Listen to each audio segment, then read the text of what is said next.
Hello there folks, Cranky Old Cuber here with another unboxing. This time it's from SpeedCubeShop.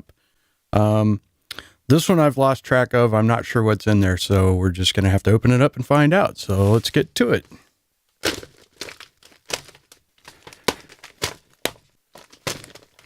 Alright, what do we have here?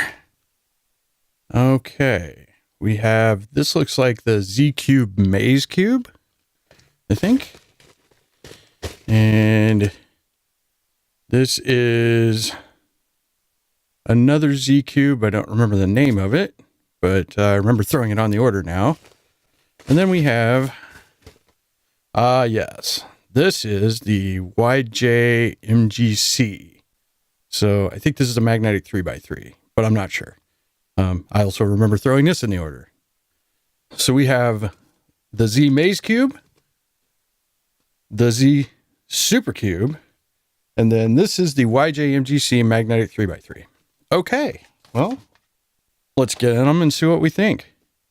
These I think I just threw in to get the free shipping, and I think this is the one that I was really going after. So we'll go this last. Let's see what we got. Let's look at the Maze Cube. These are probably just goofy. I can't imagine these are going to be very awesome 3x3s, but there it is. Yep, it's a 3x3. So this is the Z Maze Cube. And I thought it was going to be all complicated, but I think it's really just a 3x3 where you have to rotate the centers, right? Because there's still only one, red, purple edge, right? And so the maze is just kind of like the only thing, looks to me like the only thing you really got to worry about is rotation of the centers. And the rest of it is just kind of extraneous. So I guess that's not that interesting. So we'll go ahead and take a look at this one. All right. There we go.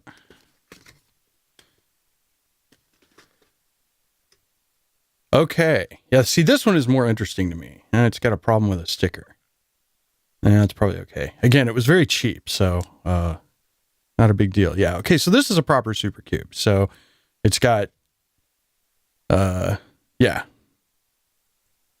It's got center rotation, and you could probably get problems by accidentally having these two switched and not know why. Yeah, looks like there could be all kinds of fun stuff on this. This one might be fun to solve. At least more fun to solve than this guy. This guy is just a 3x3. Like, I don't know, other than the center rotation, I don't know. I'm not sure what the point is to this because I don't see any way you can get any false equivalencies or anything like that. So, but this guy, like, these two pieces are the same. They look identical. So, you might have a seeming parity issue on this guy. So that could be fun to solve. All right, well, let's move on to the big show because these are cool. I threw them in to get the free shipping, but other than that, like, they're not all that interesting. Okay, MGC comes in a very nice box. It's a, well-made, thick cardboard, very sturdy. Set that up there. What do we have here? Oh, nice. It's got a little foam insert and everything. So that's pretty cool. All right, let's get this guy out of here. There we go. Oh dear. It comes with additional springs and so it comes with, I'm not sure if these are different springs from what's in there and you can change the tension. It looks like there's maybe two sets of springs in here too. One weaker, one stronger, maybe. Not sure. I'll have to go watch, JPerm's video about springs and how they work because I've totally forgotten. I did springs in physics a million years ago in college and promptly forgot all of it because I never used it and it wasn't important. And we have magnets, extra magnets. These are going to be 4 by 1.5 millimeters almost certainly. Yep, that's what that looks like to me. So I bet you there are 4 by 1.5 N50s in here would be my guess. That's a reasonable strength of magnet in that size. So we have a pamphlet. There's always a pamphlet. YJ includes a pamphlet, and it's pretty minimal. Looks like beginner's method to me. Yep. Okay. Well, now, our metric is if it comes in plastic, it's supposed to be a good cube. So I'm expecting this to be a good cube. I haven't seen any reviews on this, so I don't know what to expect. I've been kind of staying away from it because I like to do the unboxing before I look at reviews. So we'll see what happens here. Let's get it out of the plastic. Making a bunch of noise. All right. So what I see is, it looks like the internals are all that primary plastic, kind of clear too, kind of translucent primary plastic, no less. And so you can see the magnets in there. I don't know if you can see that. I'll try to point it so you can. You can see the magnets through the plastic in there. So that's probably interesting. Shades look to be the normal YJ shades. And you want to clean it off. It's got some goo on it, but not lube. Well, it might be lube. If it is, though, it's powdery. So I don't know. What is that? Maybe Mario or something? All right. Well, let's do first turns. See what we got. Okay, it's got a pronounced bump. You can totally feel the bump. The cube is I see shiny, so there's lube in there, but the pieces do not appear to be lubed much. It's kind of scratchy a little bit. See if I can make the noise up here. There you go. It's not scratchy. It's just not silky smooth, I guess, is what I should say. So, yeah. But it feels solid. Feels reasonably well built. The tension out of the box is maybe a little tighter than I like, but we'll see how it corner cuts. So let's try a 45 degree. Well, that'll do it. See? Go 45, a little bit over 45, and yeah, okay. Forward corner cutting is really good on this. Like, you got this in, wonder if you can get this in stickerless. All right, how about reverse? That's pretty good. Okay, so it locks up. At line to line, it's locked up. So we wouldn't expect, but yeah, line to line, locks up. Well, it'll go, but it goes the wrong way. So, but you can get that much and have it. Yeah, it's too much, but right there. Okay. Well, that seems okay. And you might be able to fix that by loosening the tension a little bit. So let's do some bad T-perms on it and see what we get. Yeah, it is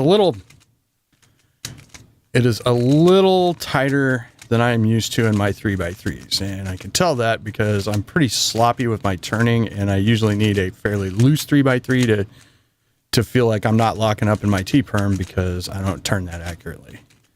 Now, while I could work on turning more accurately, that would actually require practice and stuff on my part. And as you know, that's probably just not going to happen because I'm just too busy.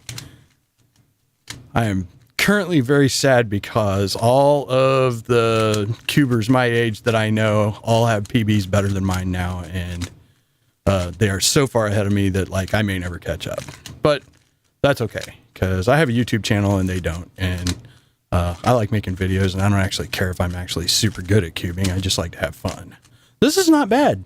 I would probably want to throw some D&M in this because it still feels a little sluggish, and I like that really silky movement. Like the only thing holding the cube back is the magnets. I like the way that feels.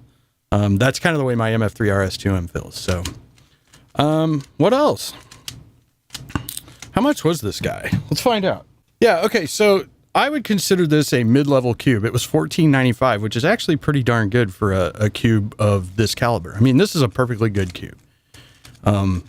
Any decent speed cuber could probably use this cube to great effect. I don't know if it comes in a stickerless version. I am guessing it doesn't because I didn't get it in stickerless, and I normally would get it in stickerless if it did. So that might be a deal breaker, right? If you really, really like stickerless, then you probably don't want this cube. But it's got the primary internals, and it looks like it's capped, so it looks like you probably wouldn't want to magnetize one. Like these would be more difficult to magnetize on your own. This would be a lot like magnetizing the GTS 1, version 1, that was capped, and you had to pull the caps off and then put the magnets in the piece instead of on the split pieces. So it's a little more difficult. Placement is a little harder, and you can't multitask as much as you're building it. So I would go ahead and just get the factory magnetized. These magnets seem okay. I think if I loosen the tensions on this and lubed it a little bit, it'd actually be pretty good. So I might do that and then do a full review of it eventually, or do a, mid-level magnetic cube comparison or something like that coming up in the future. Anyway, This, it's pretty nice. The shades are good. They're normal YJ shades.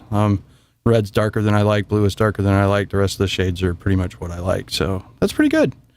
And I like the way the primary plastic feels. It just feels softer. And so that's kind of cool. If you're going to have a black cube with stickers, having the primary plastic on the inside is going to make it feel better. To me, more like a stickerless cube. So that's just a preference thing.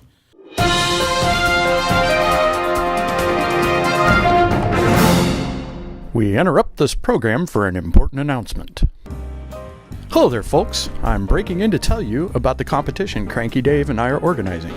It's called West Seattle Favorites 2019, and it's on Saturday, March 2nd, 2019 at Alki Masonic Center in West Seattle. It's a favorites competition, which means all events are available, but you can only sign up for 4 events, or 5 if one of them is FMC.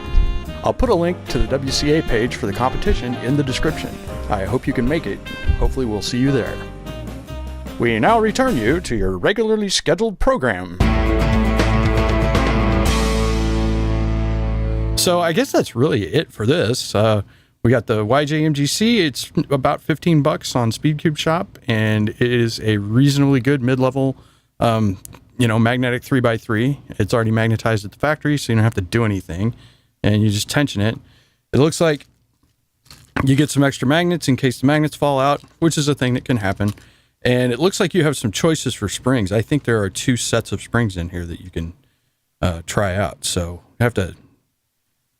Yeah, it looks like there are 2 different strengths. So that could be a thing you could experiment with. And go watch that JPerm video about the springs. It's the GTS 3M spring tensioning method video. He did a really good job of explaining how that works. And I'll link that in the description. And I guess we got the maze cube, which is less interesting to me than I thought it was going to be. I was hoping there would be more, complexity to it. It's really just a 3x3 where you got to rotate the centers. So, no big deal. And then the super cube looks more interesting to me. So I'll have an interesting time trying this out and seeing what the solve is like. I suspect it's not going to be too hard, but because it's just a 3x3 still, but it looks more interesting than the maze cube to me. And with that, I guess that's it for this unboxing. If you have any questions or comments, leave them down in the comment section. And if you like the video, don't forget to bang on that like button. That'll make sure that more people get to see the video because of the way the YouTube algorithms work. And don't forget, if you want to be notified when I upload, be sure and subscribe and also hit the little bell because the bell will make sure you are notified every time I upload a video. And of course, you want to know when I upload a video so you can go watch it. And get that chance at first, right? Because I go ahead and let those through. I know Sean, SpeedCube Review does not, and I find it amusing, so I don't care. If you guys want to compete for first comment, it's cool with me. It's all just fun. So I guess that's it. Thank you for watching, and we will catch you at the next video. Cheers.